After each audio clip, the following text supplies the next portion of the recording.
Praise the Lord. கர்த்தருடைய நாமம் மகிமைப்படுவதாக. இந்த நாளின் காலையில சிலுவை தியானத்தின் இந்த நாட்களில் நாம் இந்த நாளில் எடுத்துக்கொள்கிற வேத வசனம் லூக்கா எழுதின சுவிசேஷம் 22வது அதிகாரம் 44வது வசனம். அவர் மிகவும் வியாகுலப்பட்டு அதிக ஊக்கத்தோடு ஜெபம் பண்ணினார். அவருடைய வேர்வை இரத்தத்தின் பெருந்துளிகளாய் தரையிலே விழுந்தது. அவருடைய வேர்வை இரத்தத்தின் பெருந்துளிகளாய் தரையிலே விழுந்தது. டியூரிங் எ சஃபரிங், அவருடைய பாடுகளின் போது, சிலுவைக்கு முன்னதாக கெத்செமனே தோட்டத்தில் தேவன் பாடுகளுக்குள் கடந்து செல்லும் பொழுது அவருடைய ரியாக்ஷன் டு த ஸ்ட்ரகிள், அவருடைய பாடுகளுடைய ரியாக்ஷன் என்னவாக இருந்தது அப்படின்னா, first he went to pray, இரண்டாவது அவர் வேர்வை இரத்தமாய் sweat blood, he sweat blood என்று குறிப்பிடப்படுகிறது. அவருடைய வேர்வை இரத்தத்தின் துளிகளாய் விழுந்தது. லூக்கா ஒரு மருத்துவராய் இருக்கிறதுனால அவருடைய பிசிக்கல் கண்டிஷனை ரொம்ப டீப்பாக எழுதியிருக்கிறார். அதிகமான ஸ்ட்ரெஸ் இருக்கும் பொழுது, தன்னால் தாங்கிக் கொள்ளவே முடியலன்ற ஒரு பாரம் அழுத்தும் பொழுது வேர்வையின் துளிகள் இரத்தமாய் வெளியில் வரும். இது ஒரு மெடிக்கல் கண்டிஷன், ஹெமட்டிட்ராசிஸ் என்று சொல்லுகிறார்கள். லூக்கா மருத்துவர் என்பதனால அவருடைய பிசிக்கல் கண்டிஷனை இன்னும் அழகாக நமக்கு தெளிவாய் அவர் காட்டியிருக்கிறார். ஸோ இவருடைய பாடுகளின் பொழுது தேவன் செய்தது என்னன்னா, முதலாவது ஜெபித்தார், இரண்டாவது அவர் ஹி டுக் சம் எஃபர்ட்ஸ். இதுதான் அவருடைய முயற்சி, தன்னை சரி பண்ணிக்கொள்ள, தன்னை பலப்படுத்திக் கொள்ள அவர் எடுத்த முயற்சிகள் இதுதான். நம்மையும் அப்படித்தான் தேவன் இருக்க விரும்புகிறார். நம்முடைய பாடுகள் மத்தியில் நமக்கும் ஆண்டவர் சொல்லிட்டு போனது அதுதான். நம்முடைய வாழ்க்கை எப்பொழுதுமே சிலுவை போல தான், சிலுவையின் பாடுகள் போல தான். We all will definitely face struggles. நமக்கும் பாடுகள் வரும், நமக்கும் பிரச்சனைகள் வரும், மென்டல் ஸ்ட்ரெஸ் வரும், டிப்ரெஷன்ஸ் வரும். எல்லா பிரச்சனைகளும் கூட தான் நம்முடைய வாழ்க்கையை கடந்து செல்லணும். இப்படிப்பட்ட சூழ்நிலைகள் நமக்கு வரும்பொழுது நம்முடைய இந்த ஸ்ட்ரகிளில், இந்த போராட்டங்களை, இந்த பிரச்சனைகளை நம்ம தாங்கிக் கொள்ள வேண்டும் என்றால் அதற்கு மத்தேயு எழுதின சுவிசேஷத்தில் 7வது அதிகாரம் 13-14 வசனங்களை நம்ம வாசிக்கலாம். இடுக்கமான வாசல் வழியாய் உட்பிரவேசியுங்கள். கேட்டுக்கு போகிற வாசல் விரிவும் வழி விசாலமுமாயிருக்கிறது, அதன் வழியாய் பிரவேசிக்கிறவர்கள் அநேகர். ஜீவனுக்கு போகிற வாசல் இடுக்கமும் வழி நெருக்கமுமாயிருக்கிறது, அதை கண்டுபிடிக்கிறவர்கள் சிலர். தேவன் நம்ம அந்த சிலரில் கொஞ்சமாய் நம்மை வைத்திருக்கிறார். கொஞ்சம் பேரில் ஒருத்தராய் நாம் தெரிந்து கொள்ளப்பட்டு இருக்கிறோம். நம்முடைய வாழ்க்கை எப்பொழுதுமே போராட்டங்கள் நிறைந்ததாக தான் இருக்கும். அதை எப்படி ஃபேஸ் பண்ணணுன்றது தான் நம்ம கற்றுக்கொள்ள வேண்டிய பாடம். அதை தான் தேவன் சிலுவையில் நமக்கு கற்றுக் கொடுத்திருக்கிறார். கேட்டுக்கு போகிற வாசலுக்கு போகிற மக்கள் நம்ம அல்ல, இடுக்கமான வாசல் தான் நம்ம வாசல். If you choose Jesus as your God, நம்ம இடுக்கமான வாசல் வழிதான் போவோம். So set your mind. நம்ம அடுத்து பார்க்குறோம் 1 கொரிந்தியர் 9வது அதிகாரத்தில் இன்னும் தெளிவாக பார்க்கலாம் அந்த வசனங்கள்.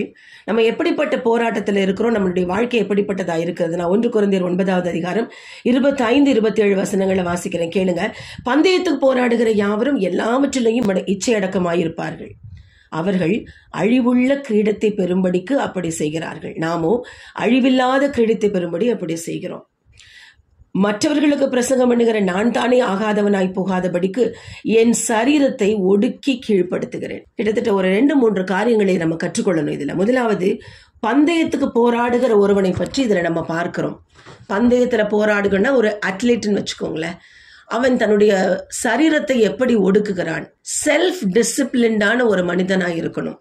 தன்னுடைய பிசிக்கை, தன்னுடைய சரீரத்தை அவன் பாதுகாத்து கொள்ள, பந்தயத்திற்காக பாதுகாத்து கொள்ள அவன் தன்னுடைய சரீரத்தை ஒரு செல்ஃப் டிசிப்ளின்டா பாதுகாக்கணும், செல்ஃப் கண்ட்ரோல் உள்ளவனாக பாதுகாத்து கொள்ளணும். இந்த 2 விஷயங்களையுமே நம்முடைய வாழ்க்கையில் நம்ம செய்ய வேண்டும். நம்முடைய போராட்டங்களில நமக்கு தேவையான 2 விஷயங்கள். முதல்ல நம்முடைய சுய ஒழுக்கம் வேணும், இரண்டாவது நம்முடைய சுய கட்டுப்பாடு வேணும். இதெல்லாம் தாண்டி இன்னொரு விஷயத்தை 27வது வசனத்தில் சொல்லுகிறோம், சரீரத்தை ஒடுக்கி கீழ்ப்படுத்துகிறேன்னு தமிழில் நம்ம ஈஸியாக வாசித்தரோம். அது என்ன தெரியுமா? I strictly discipline my body and make it my slave. என்னுடைய பாடியை நான் ஒரு ஸ்லேவாக வைத்திருக்கிறேன். ஸ்லேவ் என்றால் அடிமை. நான் சொல்றது தான் என்னோட உடம்பு கேட்கணும், என் பாடி கேட்கணும். என் உடம்புக்கு ஏற்ற சுகத்தை கொடுப்பது என்னுடைய வேலை அல்ல. அதை தேவன் விரும்புகிறதும் இல்லை. பந்தய பொருளை அடைய வேண்டும், இலக்கை நோக்கி நம்ம தொடர்ந்து ஜீவ கிரீடத்தை பெற வேண்டும், பரலோக ராஜ்யத்துக்கு போக வேண்டும் என்ற எண்ணம் இருந்ததுன்னா நம்ம செய்ய வேண்டிய முக்கியமான விஷயம் நம்முடைய சரீரத்தை அடிமையாக்க வேண்டும். பிசிக்கலா எடுத்துக்கிட்டனாலும் நமக்கு சரீரம் கேட்கறதெல்லாம் கொடுக்க கூடாது. சரீரத்துக்கு சுகம் வேண்டும் என்று நினைக்க கூடாது. It's also for an example. தூக்கத்தை கூட சொல்லலாம். 5:30க்கு ஜெபம் அப்படின்னா 5 மணிக்கெல்லாம் எழுந்து உட்காரணும். இதுக்கு ஒரு ஆள் நமக்கு வந்து எழுப்பி உட்கார சொல்லணும்னு அவசியம் இல்லை. ஏன்னா கோல் இஸ் அவர்ஸ். பந்தயத்தில் ஓடுறது நம்ம தான். குடும்பத்தில் எத்தனை பேரண்ட்ஸ் எவ்வளவு ஸ்பிரிச்சுவலாக பயங்கர ஸ்ட்ராங்காக இருந்தாலும், ஈவன் ஊழியமே செய்து கொண்டிருந்தாலும் பிள்ளைகளுக்கு ஒரு சப்போர்ட்டும் பண்ண முடியாது. பிள்ளைகளுடைய பந்தயத்தை பிள்ளைங்க தான் ஓடி ஆகணும். Nobody can support. தன்னுடைய பந்தயத்தை ஓடணும், நான் ஜீவக்கிரயத்தை பண்ணணும், நான் பரலோக ராஜ்யத்துக்கு போகணும்னு நினச்சா ஓடுகிறவர்கள் தங்களுடைய உடம்பை வந்து அடிமைகளாக்கணும். அதுக்கு சப்போர்ட்டர்ஸ் யாருமே இல்லை. Only Holy Spirit can supporters. அப்போ நம்ம செல்ஃப் கண்ட்ரோல் இருக்கணும். தூக்கத்தை தவிர்க்க வேண்டும். நம்முடைய கம்ஃபர்டபுள் ஜோன்லேருந்து வெளியே வரணும். பாடுகள் வரும்போது இது எனக்கு வேண்டான்னு சொல்லக்கூடாது.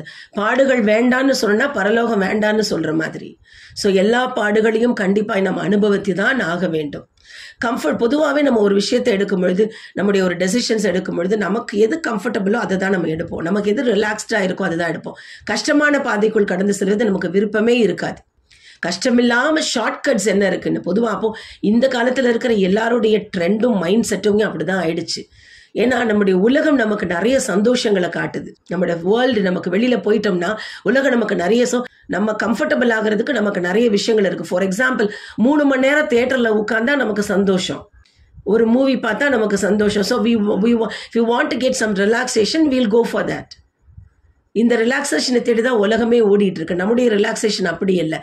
நம்முடைய ரிலாக்ஸேஷன் எப்படி இருக்கணும்னா, பாடுகளுக்குள் நம்ம ஜெபிக்கும் பொழுது கர்த்தர் கொடுக்குறாரு பார்த்தீங்களா ஒரு பெலன், ஜீசஸ் கிரைஸ்டுக்கு கொடுத்த அந்த பெலன், that is our relaxation. God doesn't want us to fall in the struggle. God wants us to win in the struggle. பாடுகளில் விழ வேண்டும் என்பது தேவனுடைய சித்தமே அல்ல. அந்த பாடுகளில் ஜெயிக்க வேண்டும் என்று சொன்னால் நம்ம அதை ஃபேஸ் பண்ணி தான் ஆகணும். எப்பொழுது நம்முடைய சரீரத்தை ஒடுக்குகிறோமோ, தேவன் சிலுவைக்கு முன்னதாக தன் சரீரத்தை முழுமையாய் ஆண்டவர் ஒப்பு கொடுத்தார். அவர் he was in flesh, 100% flesh. அவருக்கு பாடுகள் அதிகமாக இருந்தது, கஷ்டம் இருந்தது, மைண்டில் ஸ்ட்ரெஸ் இருந்தது. எல்லாவற்றையும் வேர்வை துளிகளாய் தேவனுடைய பாதத்தில் கொண்டு போய் சமர்ப்பித்தார். அதே போல தான் நம்முடைய பாடுகள் எப்பொழுதெல்லாம் நம்ம சகிக்கிறோமோ, பாடுகளை சகிக்க வேண்டும் என்ற சூழ்நிலை வருகிறதோ, அப்பொழுதெல்லாம் நம்ம போய் ஜெபத்தில் காத்திருக்கும் பொழுதும், அவனுடைய பாதத்தில் இருக்கும் பொழுதும், நம்ம சரீரத்தை கண்ட்ரோல் பண்ணும் பொழுதும் நிச்சயமாய் அதை நம்ம தாண்டி வரக்கூடிய பலனை கர்த்தர் நிச்சயமாய் நமக்கு தருவார். So with effort, how do I face my struggle with effort? என்னுடைய ஸ்ட்ரகிளை நான் சந்திக்கிறதுக்கு நான் என்ன முயற்சி எடுக்கிறேன்? இந்த நாளில் நம்ம வந்து முடிவு பண்ண வேண்டிய விஷயங்கள் அதுதான். நம்ம போராட்டம் என்னன்னு யோசிக்கிறத தாண்டி இந்த போராட்டத்தை நான் எப்படி மேற்கொள்ளுகிறேன், அதற்கு நான் எடுக்கிற முயற்சி என்ன? ஒவ்வொருத்தரும் ஒவ்வொரு முயற்சிகள் எடுக்கலாம். வேதத்தை வாசிக்கிறதுல எனக்கு போராட்டம் ஜெயிக்கும் பொழுது தான் வேதத்தை வாசிங்க, ஜெபத்தில் காத்துருங்க, இல்லை தேவனுடைய பாடல்களை கேட்டுக்கொண்டே இருக்கலாம். நம்முடைய மைண்டு ஸ்ட்ரெஸ்ஸுக்குள்ளே போக முடியாத அளவுக்கு நம்முடைய மைண்டை நம்மளால் கண்ட்ரோல் பண்ண முடியும். நம்முடைய உடம்பும் நம்முடைய மைண்டும் நம்முடைய கண்ட்ரோலில் தான் இருக்குது. கர்த்தர் அப்படிப்பட்ட கிருபைகளை நமக்கு கொடுத்திருக்கிறார். நம்மளால் அதை சகிக்க முடியும். ஒரு நாளில் நமக்குடைய போராட்டங்களை சகிப்பதற்கு நாம் என்ன முயற்சி எடுக்கிறோம்? வேதத்தில் நிறைய விஷயங்கள் இருக்கிறது. வேதத்தை வாசிப்போம். Jesus is our example. அவரை ஃபாலோ பண்ணுறது தான் அவர் நமக்கு கொடுக்கிற கட்டளையே. அதனால சிலுவையை சுமப்பதற்கு நாம் ஆயத்தமாவோம். போராட்டங்களை ஜெயிப்பதற்கு ஆயத்தமாவோம். முயற்சிகளை எடுப்போம். இந்த நாளில் என்ன முயற்சி என்பதை யோசித்து முடிவெடுப்போம். கர்த்தர் நம்மை ஆசீர்வதிப்பார். தேவன் நமக்கு உதவி செய்வார். தேங்க்யூ. God bless you.